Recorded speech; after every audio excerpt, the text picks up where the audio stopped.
Dans la Madrugada du 29 mai 453, dans les sous-sols du couvent de Sainte-Irène à Constantinople, l'air était saturé d'une odeur d'encens mêlée à la fumée des incendies qui dévoraient la ville. Dans une cellule de pierre froide, à peine éclairée par la lumière vacillante d'une bougie presque consumée, une jeune moniale de 19 ans nommée Théodora récitait son dernier rosaire en tant que femme libre. Ses lèvres murmuraient, tandis que les voix des soldats janissaires résonnaient de plus en plus près dans les couloirs de pierre. Elle ignorait que les perles entre ses doigts tremblants seraient la dernière chose qu'elle toucherait en tant que sœur Théodora. En quelques heures, son nom, sa foi, son identité entière seraient soumis à un processus de destruction si méticuleux que les chroniqueurs byzantins survivants osaient à peine le décrire dans leurs écrits.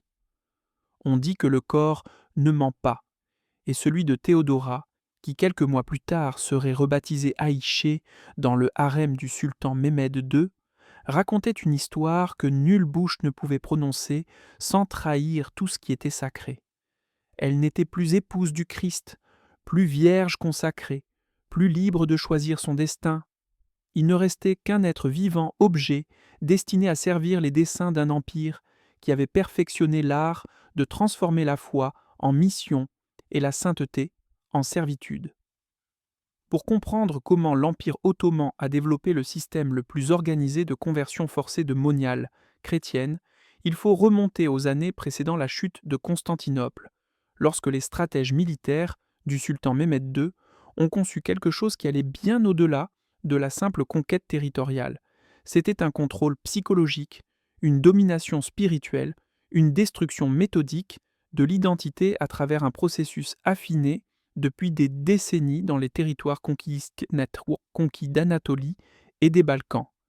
Théodora était née en 1434 dans une famille noble byzantine de Thessalonique. Son père, stratège militaire au service de l'empereur, l'avait envoyée au couvent de Sainte-Irène à l'âge de 14 ans, non par dévotion religieuse extrême, mais parce que c'était le seul endroit où une jeune noble pouvait bénéficier d'une relative protection pendant que l'Empire ottoman avançait inexorablement sur les derniers territoires byzantins. Décrite par les chroniques du monastère comme exceptionnellement belle, avec des cheveux sombres tombant en vagues jusqu'à la taille et des yeux verts qui reflétaient la lumière comme la mer Égée, Théodora avait prononcé ses vœux avec sincérité. Pendant 5 ans, elle avait vécu dans la prière, le jeûne et le service, s'instruisant en théologie, apprenant le grec classique et le latin, copiant d'anciens manuscrits dans le scriptorium du couvent. Dans les nuits précédant la chute finale de Constantinople, tandis que les canons ottomans détruisaient les murailles millénaires de Théodose, l'abbesse du couvent, mère Eudoxie, avait réuni les 43 moniales dans la chapelle. D'une voix tremblante, elle leur avait expliqué ce que les réfugiés d'autres villes conquises avaient rapporté. Les janissaires avaient reçu des ordres précis du sultan concernant les moniales chrétiennes. Elles ne devaient pas être tuées. Elles ne devaient pas être livrées aux soldats ordinaires. Elles devaient être préservées intactes, classées selon leur âge et leur apparence, puis transportées directement vers des centres de traitement pour être préparées au harem impérial et aux harems des généraux de haut rang. C'était bien plus qu'un pillage traditionnel de villes conquises. C'était systématique, bureaucratique, industriel dans son échelle et son organisation. Lorsque les portes du couvent finirent par céder sous les coups de bélier, Théodora était agenouillée devant l'autel majeur, les mains si fortement entrelacées que ses jointures étaient devenues blanches. Autour d'elle, les autres moniales chantaient le Kyrie en chœur, leur voix s'élevant dans le désespoir, tandis que les pas métalliques des soldats résonnaient dans les nefs de l'église. Un officier janissaire, un homme d'environ 35 ans, que les registres ottomans identifient sous le nom de Mustapha Bey, entra, une torche dans une main et un parchemin dans l'autre. Il ne cria pas. Il ne menaça pas de violence immédiate. Il ordonna simplement que toutes les moniales se mettent en rang, leur indiquant qu'elles seraient classées selon les instructions du sultan.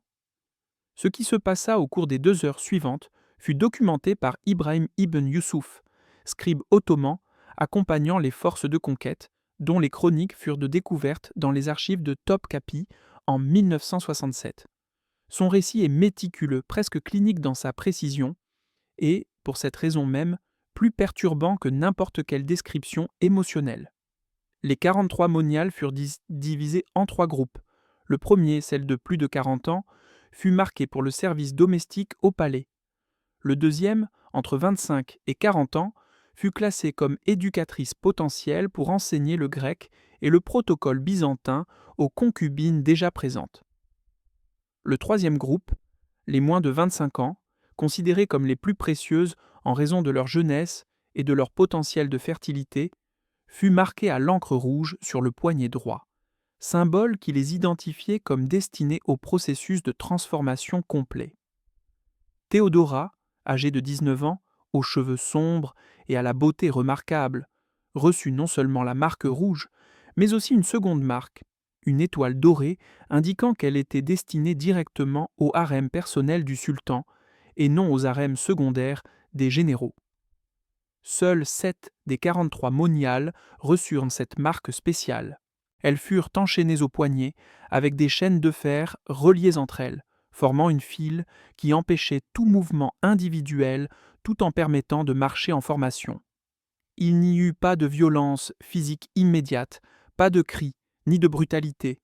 Selon Ibrahim, c'était aussi ordonné que le traitement de marchandises dans un port, chaque étape documentée, chaque femme comptabilisée dans les registres.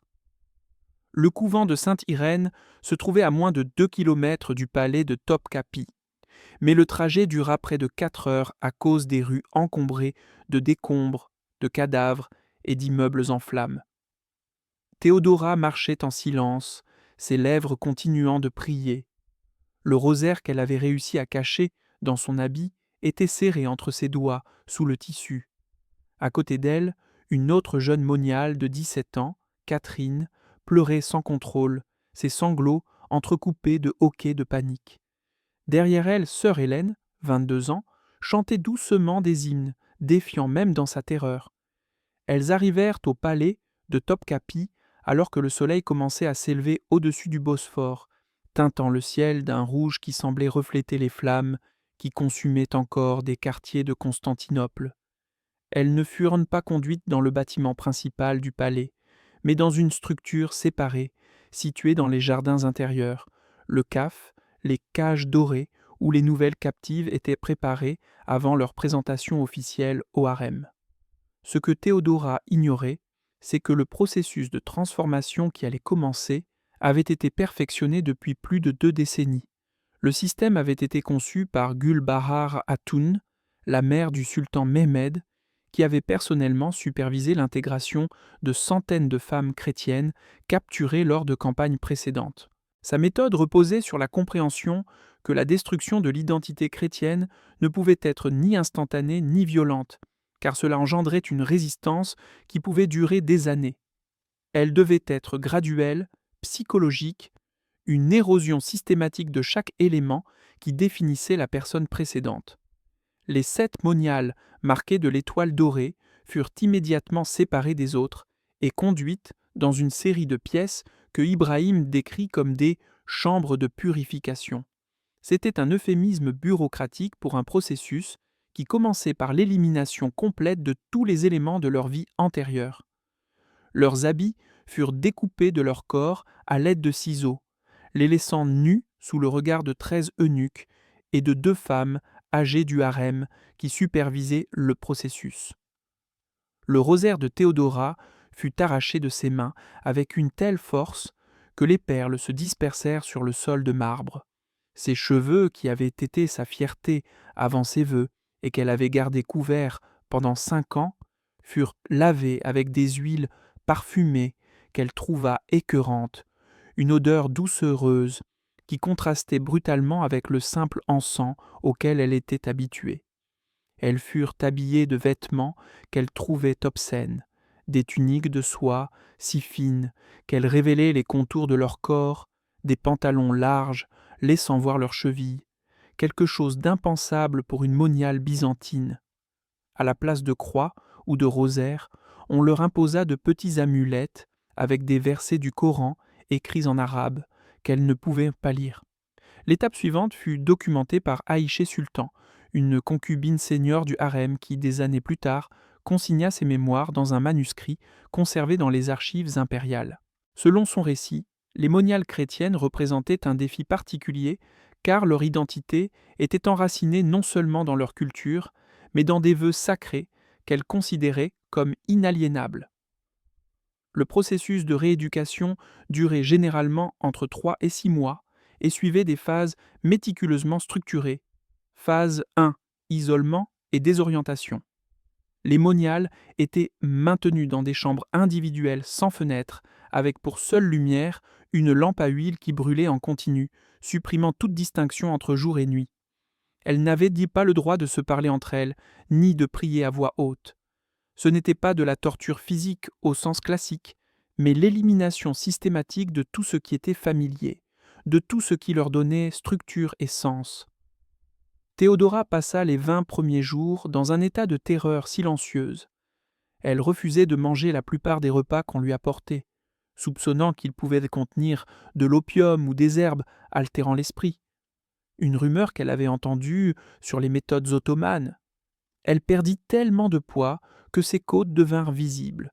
La nuit, quand elle pensait que les gardes ne l'entendaient pas, elle priait en chuchotant si bas qu'elle remuait à peine les lèvres, répétant le Notre Père comme un talisman contre l'obscurité qui envahissait son âme. Phase 2. Introduction forcée à la langue et à la culture ottomane. 2 fois par jour, pendant 3 heures par session, un maître de langue turque venait lui enseigner la langue de l'Empire. Ce n'était pas facultatif. Si elle ne répétait pas correctement les mots, si elle montrait de la résistance, la session était prolongée jusqu'à 4, 5, 6 heures sans interruption, jusqu'à ce que sa voix se brise d'épuisement. On lui enseignait non seulement la langue, mais des phrases précises qu'elle devrait utiliser. Comment s'adresser au sultan, comment exprimer la dévotion, comment renier sa foi antérieure si on la questionnait en sa présence. Sœur Hélène, celle qui avait chanté des hymnes pendant la marche vers le palais, refusa catégoriquement d'apprendre pendant 3 semaines. Elle resta silencieuse pendant les leçons, fermait les yeux quand on lui montrait des textes en turc. Les instructeurs ne la frappèrent pas, ne la torturèrent pas physiquement, ils la privèrent simplement de tout contact humain, même des brèves interactions avec les gardes qui apportaient la nourriture. Ils la laissèrent en isolement total pendant 40 jours. Quand elle fut finalement ramenée pour reprendre les leçons, elle ne chantait plus, ne priait plus à voix haute. Elle était devenue une silhouette silencieuse qui suivait les instructions mécaniquement, ses yeux vidés de la lumière de défi qu'elle avait autrefois montrée. Théodora observa ce changement chez Hélène lors d'une des rares occasions où les moniales furent emmenés ensemble au bain du harem, et elle sentit quelque chose se briser en elle. Si quelqu'un d'aussi fort qu'Hélène pouvait être brisé, combien de temps pourrait-elle résister elle-même? Phase 3. Conversion religieuse forcée. C'était la phase que les registres ottomans décrivent avec le plus grand soin, car la conversion devait être volontaire selon la loi islamique. Le concept de volontariat était cependant interprété de manière qui défiait toute définition raisonnable de libre choix. Les moniales étaient visités quotidiennement par un imam spécialement formé à la conversion des chrétiens. Il ne débattait pas de théologie avec elles, n'essayait pas de les convaincre intellectuellement. Il leur présentait simplement 2 options, prononcer la shahada, la profession de foi islamique, ou rester dans l'état d'incertitude dans lequel elles se trouvaient. L'alternative implicite, jamais clairement énoncée mais toujours présente, était que celles qui ne se convertissaient pas ne seraient pas utiles au harem impérial et seraient donc transférées vers d'autres destinations. Les eunuques murmuraient des rumeurs sur ces autres destinations. Bordel militaire aux frontières de l'Empire, travaux forcés dans les carrières, servitude sans fin dans des conditions brutales. Catherine, la jeune fille de 17 ans qui avait pleuré tout au long de la marche vers le palais, fut la première à prononcer la shahada. Cela se produisit le 35e jour après leur capture. Selon le registre de l'imam, elle prononça les paroles requises d'une voix tremblante, des larmes coulant sur ses joues, les mains visiblement secouées.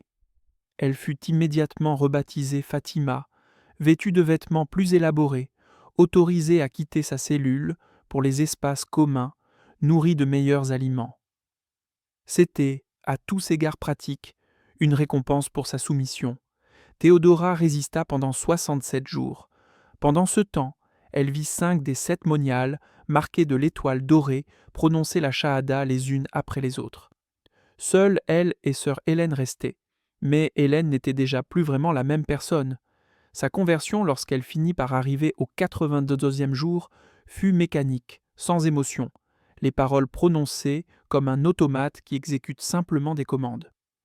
Dans la nuit du 67e jour, Théodora affronta la crise qui définirait le reste de son existence.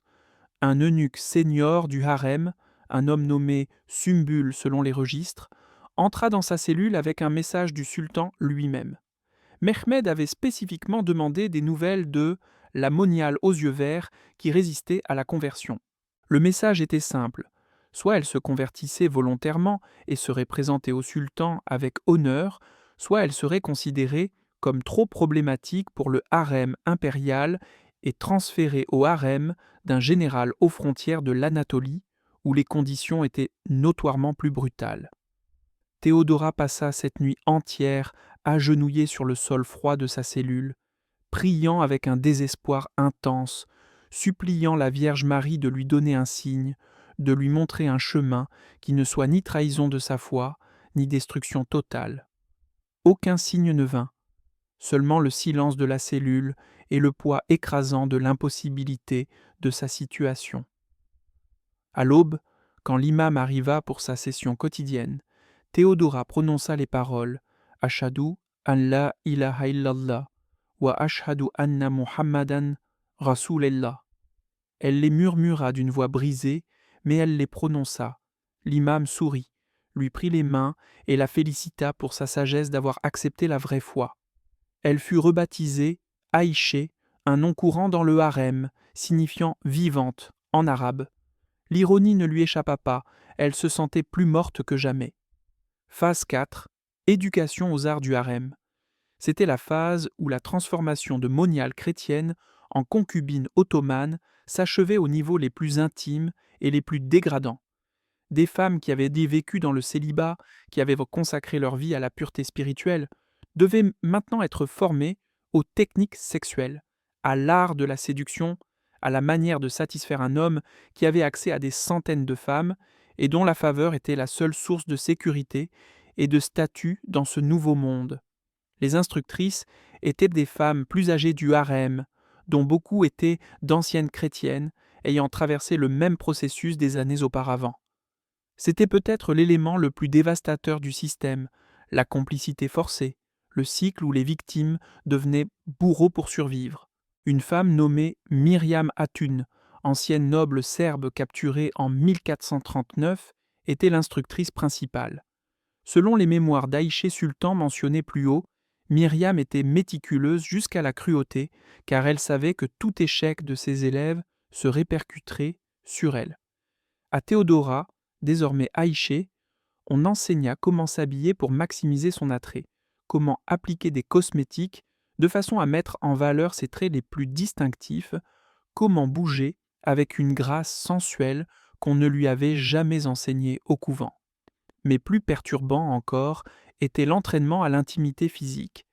Les instructrices utilisaient des textes illustrés, des explications explicites, et dans certains cas, des démonstrations pratiques avec des mannequins et des objets qui faisaient sentir à Théodora que son âme se séparait de son corps à chaque leçon. Les nuits, seule dans sa nouvelle chambre, plus luxueuse que sa cellule précédente, mais tout aussi oppressante, Théodora pleurait en silence. Elle se demandait si Dieu l'avait abandonnée pour avoir prononcé la shahada. Elle se demandait si elle avait commis le péché impardonnable. Elle s'accrochait à l'espoir désespéré que Dieu comprendrait que sa conversion avait été forcée, que dans son cœur elle restait chrétienne, que les paroles prononcées sous contrainte ne comptaient pas vraiment. Mais chaque jour qui passait, chaque nouvelle leçon assimilée, chaque fois qu'elle se regardait dans les miroirs polis du harem vêtu de vêtements qu'elle n'aurait jamais portés volontairement, elle sentait que sœur Théodora s'effaçait un peu plus, remplacée par cette étrangère nommée Aïché qu'elle ne reconnaissait plus comme elle-même. La présentation officielle au sultan eut lieu le 112e jour après sa capture, le 17 septembre 1453, soit 4 mois après la chute de Constantinople.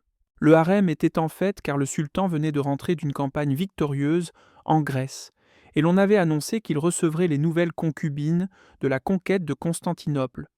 Théodora fut préparée pendant des heures par une équipe de servantes. Ses cheveux, qui avaient en poussé considérablement en 4 mois, furent coiffés en boucles élaborées, entrelacées de perles. Sa peau fut frottée avec des huiles parfumées jusqu'à ce qu'elle brille.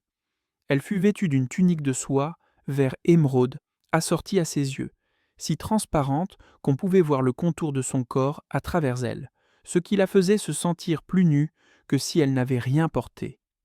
Quand elle fut enfin conduite dans la chambre privée où Mehmed II l'attendait, ses jambes tremblaient tellement qu'elle dut s'appuyer sur Myriam Hatoun, qui l'accompagnait pour s'assurer que le protocole était respecté. Le sultan était assis sur un divan bas, vêtu de vêtements simples mais de tissus manifestement coûteux. Il avait 21 ans, à peine 2 ans de plus que Théodora, mais ses yeux la regardaient avec une intensité qui lui donnait l'impression qu'il pouvait voir directement dans son âme. Mehmed parla en grec, détail qui la surprit, jusqu'à ce qu'elle se souvienne qu'il avait été éduqué par des précepteurs grecs dans sa jeunesse. « On m'a dit que tu étais monial, dit-il d'une voix calme, mais empreinte de curiosité. Que tu as résisté à la conversion plus longtemps que les autres. Pourquoi as-tu finalement accepté ?» Théodora baissa les yeux comme on le lui avait appris, mais les mots qui sortirent de sa bouche ne furent pas ceux qu'elle avait répétés. « Monseigneur, murmura-t-elle, puis elle regretta immédiatement son honnêteté. Elle s'attendait à de la colère, à un châtiment. Au lieu de cela, Mehmed rit, un rire qui n'était ni cruel ni vraiment bienveillant. « Honnête, dit-il. C'est rare ici. Peut-être que cela te rendra intéressante plus longtemps que les autres. Ce qui se passa cette nuit-là dans la chambre du sultan ne peut être décrit sans violer la dignité que mérite Théodora, même avec le recul. Disons simplement que lorsqu'elle fut finalement raccompagnée à ses appartements dans les premières heures du matin, elle marchait comme si chaque pas exigeait un effort conscient, le regard fixé au sol, l'esprit très loin de son corps physique. Au cours des 2 années suivantes, Théodora, désormais complètement haïchée dans tous les registres officiels, devint une concubine régulière du sultan. Elle n'était pas sa favorite, cet honneur revenait à Gulbahar Hatoun, mais elle était appelée en sa présence environ 1 fois toutes les 2 semaines. Elle apprit à se dissocier pendant ces rencontres, à séparer son esprit de son corps, à exister dans un état de présence physique, mais d'absence mentale. Le système du harem avait sa propre hiérarchie brutale. Les concubines qui tombaient enceintes et donnaient naissance à des fils mâles grimpaient dans le statut. Celles qui n'y parvenaient pas restaient dans un limbe perpétuel, se disputant l'attention du sultan, formant des alliances temporaires qui se brisaient aussi facilement qu'elles se formaient. Théodora ne tomba jamais enceinte, chose qu'elle attribuait secrètement à des prières désespérées adressées à la Vierge Marie pour qu'elle la protège de porter un enfant dans ce monde de captivité. Sœur Hélène, devenue désormais Hafsa, tomba enceinte au 5e mois de son séjour au harem, mais perdit l'enfant au 4e mois, dans des circonstances que les registres décrivent vaguement comme une maladie, bien que les autres concubines murmuraient qu'il s'agissait peut-être d'un empoisonnement par une rivale jalouse. Après cette perte, Hélène ne fut plus jamais appelée en présence du sultan. Elle devint l'une des figures grises du harem, ces femmes qui existaient en marge, accomplissant des tâches mineures, vieillissant lentement, sans but ni avenir. La complicité forcée atteignit son point le plus dévastateur en 1456, lorsque Théodora fut affectée comme instructrice pour un nouveau groupe de moniales chrétiennes capturées lors de la conquête d'Athènes. Elles étaient 8, la plus âgée avait 24 ans, la plus jeune à peine 16. Quand elle les vit pour la première fois, leurs habits étant découpés de leur corps, la terreur visible sur leur visage, Théodora eut l'impression de voir son propre reflet, 3 ans plus tôt. On lui ordonna de leur enseigner le turc. On lui ordonna de leur expliquer les attentes du harem. On lui ordonna de les convaincre que la conversion était inévitable et que résister ne ferait que prolonger leur souffrance. Et elle le fit. Que Dieu lui pardonne, elle le fit. Car dans le système que l'Empire ottoman avait perfectionné, il n'y avait pas de place pour la neutralité. Soit on était victime, soit on était complice. Et les victimes qui survivaient assez longtemps devenaient inévitablement complices. L'une des nouvelles moniales, une jeune fille nommée Irène, lui demanda au cours d'une leçon privée : « Comment peux-tu faire cela ? Comment peux-tu les aider à nous détruire alors que toi-même tu as été détruite ?» Théodora ne put répondre. Elle resta silencieuse, les mots coincés dans sa gorge, puis quitta la pièce sans explication, laissant Irène seule avec sa question sans réponse. Les années qui suivirent se fondirent dans une routine monotone de survie. Théodora, entrant maintenant dans la fin de sa vingtaine, n'était plus considérée parmi les concubines les plus jeunes et les plus attirantes. Le sultan l'appelait de moins en moins souvent, jusqu'à ce que les convocations cessent complètement. Elle fut réaffectée comme instructrice permanente, son rôle dans le cycle institutionnalisé de victimisation. En 1460, 7 ans après sa capture, un nouveau groupe de captives arriva au harem, pas des moniales cette fois, mais les épouses et filles de nobles byzantins ayant participé à une rébellion avortée en Morée. Parmi elles se trouvait une femme d'une 50aine d'années que Théodora reconnut immédiatement. C'était mère Eudoxie, l'abbesse du couvent de Sainte-Irène, la femme qui avait tenté de les préparer à ce qui allait arriver la nuit précédant la conquête de Constantinople. Quand leurs regards se croisèrent, Théodora vit quelque chose qui la brisa plus que tout ce qu'elle avait enduré en 7 ans. Elle vit de la déception. Mère Eudoxie la regardait avec ses vêtements de harem, avec son nom ottoman, dans son rôle d'instructrice du système qui les avait détruites. Et dans ce regard, Théodora vit le jugement qu'elle craignait le plus. Cette nuit-là, elle fit quelque chose qu'elle n'avait pas fait depuis des années. Elle récita le rosaire complet en latin, prononçant chaque mot dans un murmure à peine audible, au risque d'être punie si elle était découverte. Elle ne fut pas découverte, mais elle ne trouva pas non plus la paix qu'elle espérait dans ses paroles familières. Elle avait l'impression de réciter une langue qu'elle avait oublié comment parler vraiment. Mère Eudoxie ne survécut pas longtemps au harem. Elle était trop âgée pour être considérée utile comme concubine, et sa résistance à la conversion fut absolue, d'une manière que même un isolement prolongé ne parvint pas à briser. Elle fut transférée aux travaux de blanchisserie, où les conditions étaient brutales. Elle mourut 6 mois après son arrivée, officiellement de pneumonie, bien que les autres femmes du harem murmuraient qu'elle était morte d'inanition après avoir refusé de manger pendant des semaines. Théodora ne fut pas autorisée à voir le corps avant qu'il ne soit enterré dans une fosse commune hors des murs du palais, là où étaient tarodillées, jetées sans cérémonie, les servantes et esclaves sans valeur. Mais la nuit où elle apprit la nouvelle, elle trouva un morceau de tissu blanc provenant d'une de ses anciennes tuniques, le découpa en petits rectangles et le cacha sous son oreiller. C'était le symbole chrétien le plus proche qu'elle osait conserver. En 1468, 15 ans après la chute de Constantinople, le sultan Mehmed Zobedöz partit pour une nouvelle campagne militaire en Anatolie. Pendant son absence, une épidémie de peste bubonique frappa Constantinople, désormais rebaptisée Istanbul. Le harem, avec sa population dense et ses conditions d'hygiène relatives, fut particulièrement touché. Théodora contracta la maladie en juillet de cette année-là. Il n'existait aucun traitement efficace. Celles qui tombaient malades étaient isolées dans une section séparée du complexe pour limiter la contagion. Théodora, délirante de fièvre, passa ses derniers jours dans une petite pièce sans fenêtre, semblable à celle où sa transformation avait commencé 15 ans plus tôt. Dans son délire, selon une servante qui l'a soignée, et dont le témoignage fut consigné des années plus tard, elle parlait en grec, en latin, appelait sa mère, demandait pardon à Dieu, murmurait des prières chrétiennes qu'elle n'avait plus prononcées à voix haute depuis des années. Dans son dernier jour conscient, elle demanda quelque chose qui surprit la servante. Elle réclama le petit morceau de tissu blanc qu'elle gardait caché.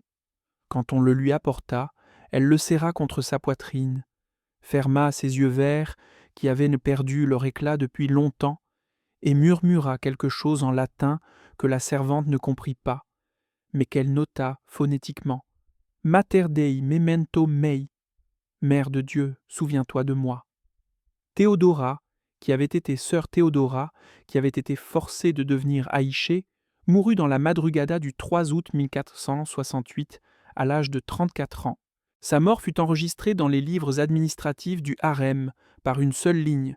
Aïché, concubine de rang inférieur, décédée de peste, enterrée selon la coutume. Il n'y eut ni cérémonie ni deuil. Son corps fut enveloppé dans un linceul simple et enterré dans la même fosse commune où mère Eudoxie avait été déposée des années auparavant. Mais l'histoire de Théodora n'était pas unique. Elle faisait partie d'un système qui traita littéralement des milliers de femmes chrétiennes au cours du XVe siècle. Les registres administratifs ottomans conservés dans les archives de Topkapi montrent qu'entre 1453 et 1500, environ 3200 moniales chrétiennes furent capturées lors de campagnes militaires et traitées à travers le système du harem. Parmi elles, environ 78% furent finalement converties à l'islam selon les registres de conversion tenus par les imams du palais. Les 22% restants furent redistribués vers d'autres rôles, ou dans les cas de résistance extrême, finirent dans des conditions dont les registres ne parlent pas clairement. En 2003, des archéologues turcs excavant sur les terrains de l'ancien palais de Topkapi découvrirent une fosse commune contenant les restes d'environ 200 femmes, toutes enterrées entre 1450 et 1470 selon la datation au carbone. Ce qui rendit cette découverte particulièrement significative, c'est que beaucoup de ces femmes avaient de petits objets enterrés avec elles, des croix grossièrement taillées dans le bois, des morceaux de tissu brodés de symboles chrétiens, de petites pierres gravées de lettres grecques. C'étaient des symboles qu'elles avaient gardés cachés pendant toute leur vie au harem, des symboles d'une foi qu'elles n'avaient jamais complètement abandonnés dans leur cœur, même quand leur bouche avait prononcé des paroles de conversion sous contrainte. Le responsable des fouilles, le docteur Mehmet Çelik, déclara dans une interview au Journal of Byzantine Studies: ces découvertes suggèrent que beaucoup de ces femmes ont conservé leur identité chrétienne en secret jusqu'à leur mort, malgré des décennies passées sous le système ottoman. C'est un témoignage de résistance spirituelle que les registres officiels n'ont jamais documenté. L'Empire ottoman n'était pas unique dans ses pratiques de conversion forcée et d'assimilation de femmes captives, mais il fut unique dans la minutie avec laquelle il documenta et systématisa ces processus. C'était plus qu'une conquête militaire, c'était de l'ingénierie sociale, une tentative délibérée d'effacer des identités entières tout en maintenant la fiction d'une conversion volontaire. Les moniales chrétiennes représentaient une cible particulièrement précieuse dans ce système, car leur transformation avait une valeur symbolique qui dépassait l'individuel. C'étaient des épouses du Christ devenues concubines du sultan. C'était la soumission du christianisme byzantin au pouvoir ottoman fait chair. C'était un rappel constant pour tous dans l'Empire que rien n'était sacré au-delà du pouvoir du sultan. Mais dans ces petits objets trouvés dans la fosse commune, dans ces morceaux de tissu brodés de symboles chrétiens, dans ces pierres gravées de lettres grecques que des femmes comme Théodora ont cachées pendant des années, il y a la preuve de quelque chose qu'aucun système, aussi méticuleux et brutal soit-il, ne peut détruire complètement. La capacité de l'esprit humain à conserver un noyau d'identité, même lorsque tout l'extérieur a été forcé de changer. Sœur Théodora mourut comme Aïché dans les registres officiels, mais elle mourut en murmurant des prières en latin, un morceau de tissu blanc serré contre son cœur. Dans ce geste final, elle récupéra quelque chose de ce qu'on l'avait forcée à renier 15 ans plus tôt. Si cette histoire t'a bouleversé, partage-la, pas par voyeurisme, mais par devoir de mémoire, car oublier comment se construisent les systèmes de destruction d'identité, c'est permettre qu'ils se reconstruisent sous de nouvelles formes. Les voix des sœurs Théodora du monde entier, celles qui furent effacées des registres officiels, mais qui résistèrent en silence, méritent d'être rappelées.